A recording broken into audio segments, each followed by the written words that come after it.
Hi, my name is Varnita and welcome to EduPort. So, ഈ വീഡിയോയിൽ ഞാൻ നിങ്ങളടുത്ത് ഡിസ്കസ് ചെയ്യാൻ വേണ്ടി പോകുന്നത് നിങ്ങൾക്ക് എങ്ങനെയാണ് എക്സാംസിന് ഇംഗ്ലീഷിന് അത്യാവശ്യം നല്ലൊരു സ്കോർ അല്ലെങ്കിൽ 100 സ്കോർ എങ്ങനെ നേടാം എന്നുള്ളതിനെ കുറിച്ചാണ് ഞാൻ കുറച്ച് ടിപ്സ് അല്ലെങ്കിൽ കുറച്ച് കാര്യങ്ങൾ സംസാരിക്കാൻ വേണ്ടി പോവാണ് കേട്ടോ.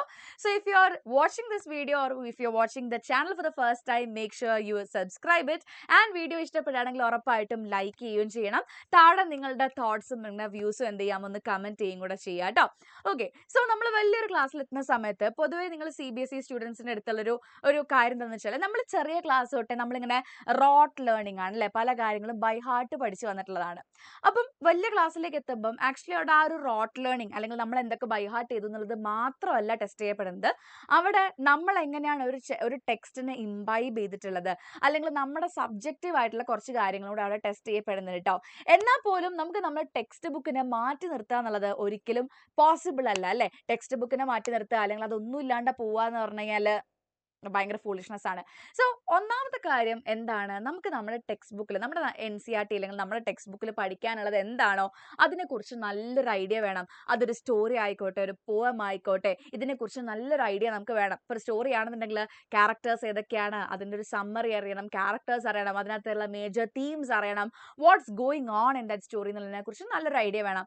And if you are learning a poem ആണെന്നുണ്ടെങ്കിലോ നമുക്ക് അവിടെ അല്ലേ അതിനകത്തുള്ള മെയിൻ ലിറ്റററി ഡിവൈസസ് ഏതൊക്കെയാണ്, അതിൻ്റെ ഒരു തീം എന്താണ് അല്ലെ, അതിലെ മെസ്സേജ് എന്താണ്, ഇതൊക്കെ നമ്മൾ അറിഞ്ഞിരിക്കണം. So every chapter you have to read it thoroughly. നല്ല രീതിക്ക് വായിച്ചിട്ട് വേണം എല്ലാ ലെസൺസും. ഓക്കെ, നിങ്ങൾ എക്സാം അറ്റൻഡ് ചെയ്യാൻ അല്ലെങ്കിൽ ആ ഒരു എക്സാം ഹാളിലേക്ക് പോകുന്നതിന് മുൻപേ എല്ലാ ലെസൺസിനെ കുറിച്ചും നല്ലൊരു ഐഡിയ നിങ്ങൾക്ക് വേണം. Understand the themes, character motifs and literary devices നമ്മൾ ഓൾറെഡി പറഞ്ഞു അല്ലേ. ദെൻ ഞാൻ പറഞ്ഞല്ലോ ഡോണ്ട് മെമ്മറൈസ് ദ ആൻസേഴ്സ്. നമ്മളിങ്ങനെ റോട്ട് ലേണിംഗ്, വേലക്കാരി ആയിരുന്നാലും നീയൻ മോഹവല്ലി എന്ന് പറഞ്ഞത് റോട്ട് ലേൺ അല്ലെങ്കിൽ ആ ഒരു കാണാപ്പാടം പഠിക്കുകയല്ല ചെയ്യണത്. Understand the text. You have to like നിങ്ങൾക്കൊരു ഐഡിയ വേണം എന്താണ് അതെന്നുള്ളതിനെ കുറിച്ച് നല്ലൊരു മനസ്സിലാക്കാൻ വേണ്ടി നിങ്ങൾക്ക് കഴിയണം. ഞാൻ പറഞ്ഞല്ലോ ചെറിയ ക്ലാസ് പോലെയല്ല, വലിയ ക്ലാസ്സിൽ എത്തുമ്പം കുറച്ചും കൂടെ നമ്മുടെ സബ്ജക്റ്റീവ് ആയിട്ടുള്ള അല്ലെങ്കിൽ നമ്മുടെ അഭിപ്രായങ്ങളും കൂടെ അവരവിടെ പരിഗണിക്കുന്നുണ്ട്. ആൻഡ് ഓൾസോ എന്തായാലും നമ്മൾ ചെയ്യേണ്ട കാര്യം എന്താണ്, റിവിഷൻ ആണ് അല്ലേ. അത് ഏത് സബ്ജക്റ്റ് ആണെങ്കിലും നല്ല റിവിഷൻ ഇല്ല എന്നാണെന്നുണ്ടെങ്കിൽ മനുഷ്യന്മാരാരായാലും മറന്നു പോകുന്നുള്ളൊരു ഫാക്ട് നിങ്ങൾ മനസ്സിലാക്കി വെക്കാം. ഇനി വേറൊരു കാര്യം ഞാൻ പറയട്ടെടാ, നമുക്ക് ഈ എക്സാം ആ ഒരു സിനാരിയോ അല്ലെങ്കിൽ എക്സാം ഹാളിൽ നടക്കുന്ന ആ ഒരു സംഗതി ഉണ്ടല്ലോ, അതിനെ നിങ്ങൾക്ക് സിമുലേറ്റ് ചെയ്യാം. നിങ്ങളുടെ വീട്ടിലിരുന്നിട്ടോ അല്ലെങ്കിൽ നിങ്ങളുടെ ഒരു പിയർ ഗ്രൂപ്പിൽ ഇരുന്നുകൊണ്ട് നിങ്ങൾക്ക് എന്ത് ചെയ്യാം, ആ ഒരു എക്സാം ഹാളിനെ നിങ്ങൾക്ക് സിമുലേറ്റ് ചെയ്തെടുക്കാം എന്നുള്ളതാണ്. നമ്മൾ ബസ് സിമുലേറ്റർ അല്ലെങ്കിൽ വേറെ എന്തെങ്കിലും സിമുലേറ്റർ ഗെയിംസ് ഒക്കെ കളിക്കുന്ന പോലെ എന്ത് ചെയ്യാം, ഇതിനു വേണ്ടി നിങ്ങൾ ചെയ്യേണ്ടതെന്ന് വെച്ചാൽ PYQs കളക്ട് ചെയ്യുക. എനിക്ക് തോന്നുന്നു ശരിക്കും നമുക്ക് ഏറ്റവും നല്ല വേ ഓഫ് ലേണിംഗ്, പഠിക്കാൻ ഏറ്റവും നല്ലൊരു വഴി എന്ന് പറഞ്ഞാൽ PYQs എത്രയും കിട്ടുന്നോ ആ PYQs റെഫർ ചെയ്ത് പഠിക്കുക എന്നുള്ളതാണ്. PYQs എടുക്കുക, അതിൻ്റെ ക്വസ്റ്റ്യൻസ് നന്നായിട്ട് വായിച്ച് മനസ്സിലാക്കി അതിനുള്ള ആൻസേഴ്സ് നമ്മൾ സ്വന്തമായിട്ട് എഴുതി നോക്കുക. ആൻഡ് ഓൾസോ ഈ എഴുതുന്ന സമയത്ത് അല്ല വെറുതെ അത് എഴുതിയിട്ട് കാര്യമുണ്ടോ, ഇല്ല. എന്ത് ചെയ്യണം, ആ ഒരു 3 hour ഒരു എക്സാം ഹാളിലാണ് നമ്മൾ ഇരിക്കുന്നത് എന്നുള്ള പോലെ തന്നെ വെറുതെ ഇങ്ങനെ അങ്ങോട്ടും ഇങ്ങോട്ടും ഡിസ്ട്രാക്റ്റഡ് ആവാതെ, ബ്രേക്ക് എടുക്കാതെ, വേണമെങ്കിൽ കുറച്ച് വെള്ളമൊക്കെ കുടിക്കാം, അതല്ലാണ്ട് അങ്ങോട്ടോ ഇങ്ങോട്ടോ നടക്കാതെ, ടൈമർ ഓഫ് ചെയ്യാതെ നിങ്ങൾക്ക് എഴുതാൻ വേണ്ടി കഴിയണം. പിന്നെ വേറൊരു കാര്യം എന്താണ്, നമുക്ക് സ്റ്റക്ക് ആവില്ല, ആൻസർ കിട്ടാത്ത ഒരു പ്രശ്നമൊക്കെ വരും.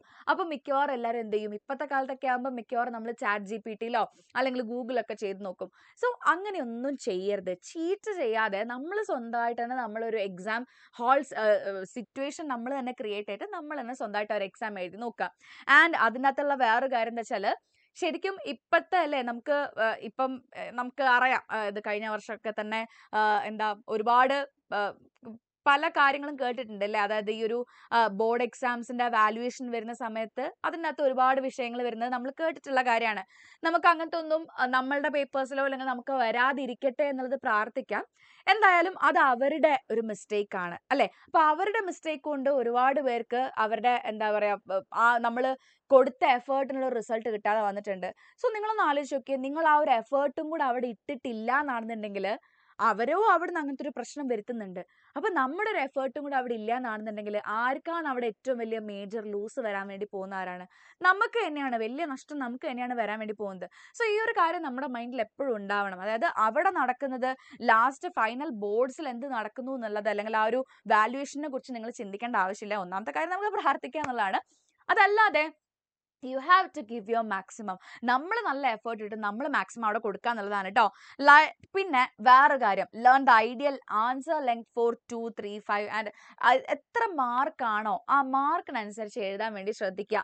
ചില കുട്ടികൾക്ക് ടൈം മാനേജ് ചെയ്യാൻ പറ്റാത്തതിന്റെ വലിയൊരു വിഷയം എപ്പോഴാണ് വരുന്നതെന്ന് വെച്ച് കഴിഞ്ഞാൽ 2 മാർക്സിന്റെ ക്വസ്റ്റ്യൻ ഒക്കെ ഉണ്ടാവും. ഇതിനെന്ത് ചെയ്യും, ഒരു വലിയൊരു പാരഗ്രാഫ് അല്ലെങ്കിൽ ഒരു ഹാഫ് പേജ്, ഒരു ഹോൾ പേജ് ഒക്കെ എഴുതി വെക്കുന്ന കുട്ടികളുണ്ട്.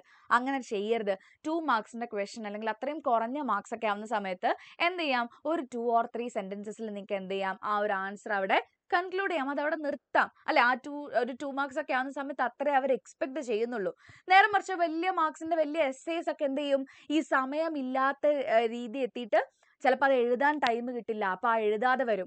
അല്ലെങ്കിൽ എന്ത് ചെയ്യും, അത് കുറച്ചേ എഴുതിയിട്ടുണ്ടാവും. അപ്പൊ നിങ്ങൾ എപ്പോഴും ചെയ്യേണ്ട ഒരു കാര്യം, ഈ വലിയ മാർക്സിന്റെ ക്വസ്റ്റ്യൻസ്, ഇതെന്റെ ഒരു പേഴ്സണലി എനിക്ക് പറയുന്ന കേട്ടോ, വലിയ മാർക്സിന്റെ ക്വസ്റ്റ്യൻസ് നമ്മൾ ലാസ്റ്റിലേക്ക് എഴുതാമെന്ന് വിചാരിക്കാതെ അതിനെ നിങ്ങൾക്ക് നിങ്ങളുടെ ഒരു കംഫർട്ടബിൾ ആയിട്ടുള്ള, നമുക്കൊന്ന് ആലോചിച്ച് എഴുതാൻ പറ്റുന്ന, അത്യാവശ്യം നല്ല രീതിക്ക് വൃത്തിയിൽ എഴുതാൻ പറ്റുന്ന നമ്മുടെ ഒരു ടൈം ഉണ്ടല്ലോ.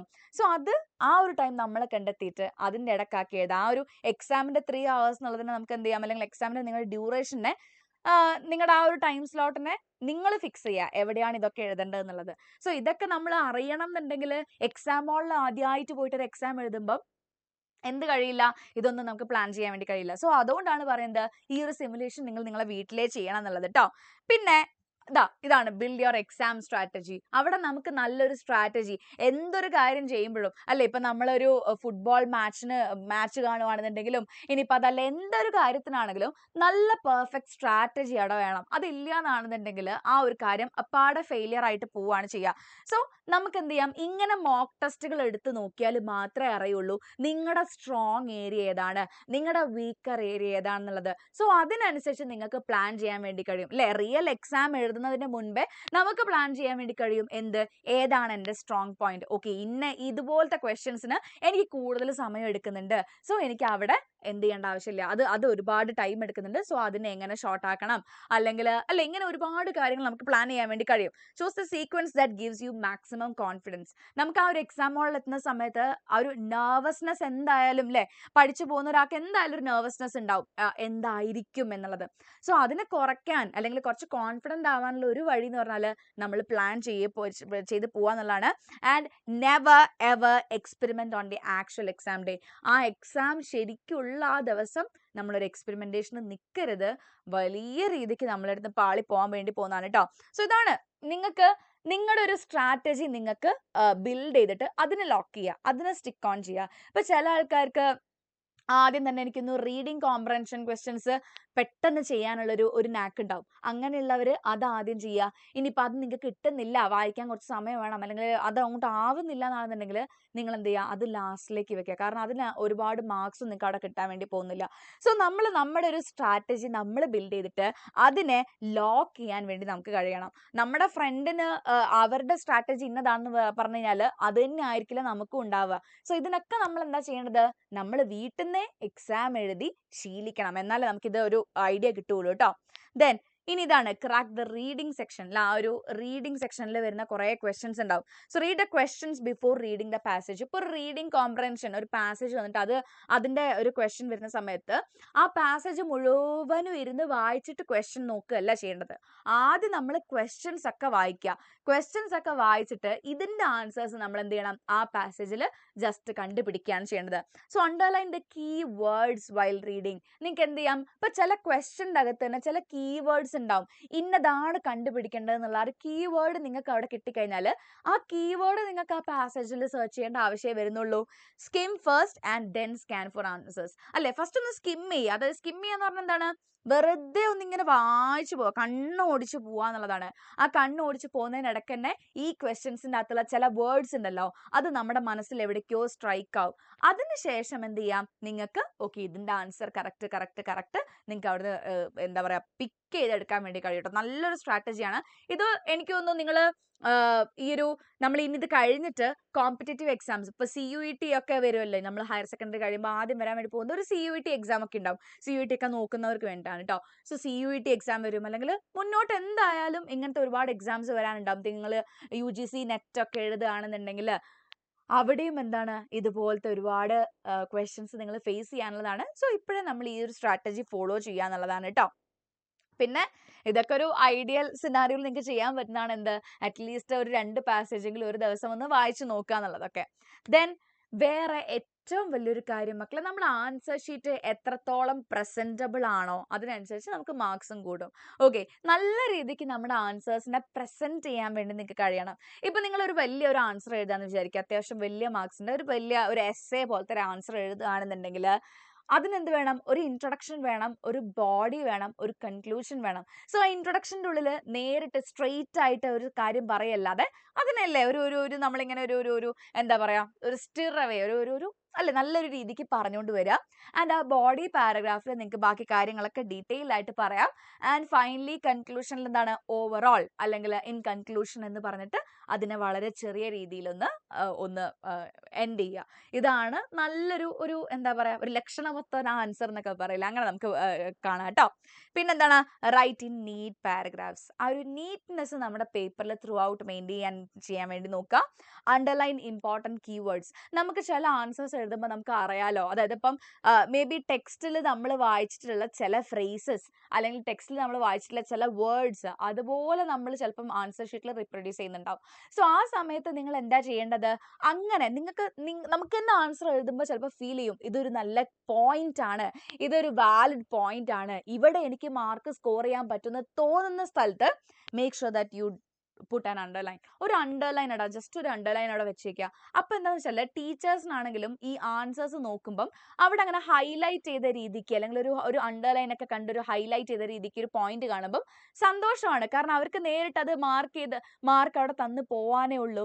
സോ ഇത് നിങ്ങൾ ഉറപ്പായിട്ടും ഇത് ചെയ്യുക കേട്ടോ. ഇത് ഈ ചെയ്യുന്ന കുട്ടികളായിരിക്കാം, ഇനി ഇൻ കേസ് നിങ്ങൾ ചെയ്തിട്ടില്ലെങ്കിൽ ഇത് ചെയ്തു വെക്കുക. പിന്നെ ഓരോ ആൻസർ കഴിയുമ്പോഴും നമ്മളല്ലേ അതിനൊരു സെപ്പറേറ്റ് ചെയ്യാൻ വേണ്ടി നോക്കുക. നിങ്ങൾക്ക് ഒന്നെങ്കിലും വേണമെങ്കിൽ ഒരു ലൈന് വിടാം, അല്ലെങ്കിൽ വേണമെങ്കിൽ പെൻസിലും സ്കെയിലും എടുത്തിട്ട് ഒരു ലൈൻ ഇട്ട് മാർക്ക് ചെയ്യാം. സോ നല്ല എന്താണെന്ന് വെച്ചാൽ ഒരു ലൈൻ വിടുക അല്ലെങ്കിൽ ഒരു ഗ്യാപ്പ് വിടുക എന്നുള്ളതാണ്. ഓരോ ആൻസേഴ്സിന്റെ ഇടയിലും ഒരു ഡീസെന്റ് ആയിട്ടുള്ള രീതിക്ക് ഒരു ഗ്യാപ്പ് വിടുക എന്ന് വിചാരിച്ചാൽ 4-5 ലൈൻ വിടാനാണോ, അല്ല, ഒരു ഡീസെന്റ് ആയിട്ട് 1 or 2 ലൈൻസ് വിടുന്നത് നല്ലതായിരിക്കും. പേപ്പറിനെ കാണാൻ ഒരു നല്ല വൃത്തി ഉണ്ടാവും. അപ്പൊ കണ്ടോ, നമ്മളൊരു ഒരു ആൻസർ ഷീറ്റിന്റെ ഒരു അനാട്ടമി എടുക്കുകയാണെന്നുണ്ടെങ്കിൽ ക്ലിയർ പാരഗ്രാഫിംഗ് അല്ലെ, visible separation of introduction, body and conclusion, ഇങ്ങനെയാകുമ്പം കാണാൻ ഒരു മെനയുണ്ട്, ഒരു ഭംഗിയുണ്ട്.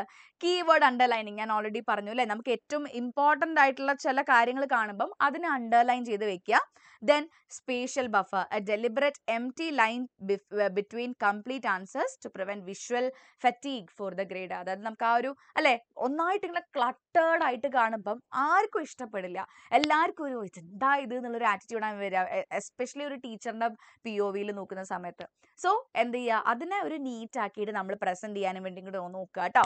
പിന്നെ എന്താ, നമുക്ക് ഗ്രാമർ കാര്യങ്ങൾ ഉണ്ടാവും. ഇതിനെ നമ്മൾ എന്ത് ചെയ്യുക, റെഗുലർ ആയിട്ട് തന്നെ നമ്മൾ അതിനെ ബ്രഷപ്പ് ചെയ്യണം. അപ്പൊ നിങ്ങൾ മാത്സിൽ ഒരു പ്രോബ്ലം എങ്ങനെയാണോ ചെയ്ത് പഠിക്കുന്നത് അതുപോലെ തന്നെ നിങ്ങൾ ഗ്രാമറിലുള്ള ഇംഗ്ലീഷിലുള്ള ഗ്രാമർ ചെയ്ത് പഠിക്കുന്നത് നിങ്ങൾക്ക് ഹെൽപ്ഫുൾ ആവും. അതൊന്നും നിങ്ങൾ എപ്പോഴാണ് അറിയാമെന്നറിയോ, ഇതിൻ്റെയൊക്കെ ഹെൽപ്പ് നിങ്ങൾ അറിയാൻ വേണ്ടി പോകുന്നത് എക്സാം ഹാളിൽ എത്തുമ്പോഴാണ്.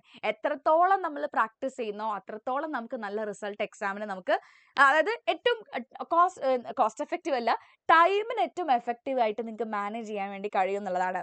Then prepare important formats for notice, articles etcetera. നമ്മുടെ ഫോർമാറ്റ്സ് ഒക്കെ നല്ല രീതിക്ക് നമ്മൾ പഠിച്ചു വെക്കുക. അതൊന്നും എന്ത് ചെയ്യരുത്, എക്സാമിന് തലേന്നത്തേക്ക് എന്ന് പറഞ്ഞ് മാറ്റി വെക്കരുത്. എക്സാമിന് തലേന്ന് ജസ്റ്റ് നമുക്കൊരു റിവിഷന്റെ ആവശ്യം മാത്രമേ പാടുള്ളൂ കേട്ടോ. Memorise poems, themes, character traits, etc. And after all, sleep well before the exam. നല്ല രീതിക്ക് ഉറങ്ങുക, നല്ല വെള്ളം കുടിക്കുക, ഹെൽത്തി ആയിട്ടുള്ള ഫുഡ് കഴിക്കുക. ഇതൊക്കെയാണ് നിങ്ങൾക്ക് ഒരു ബോണസ് ടിപ്പ് എന്നുള്ള പോലെ രീതിക്ക് പറയാനുള്ളത്.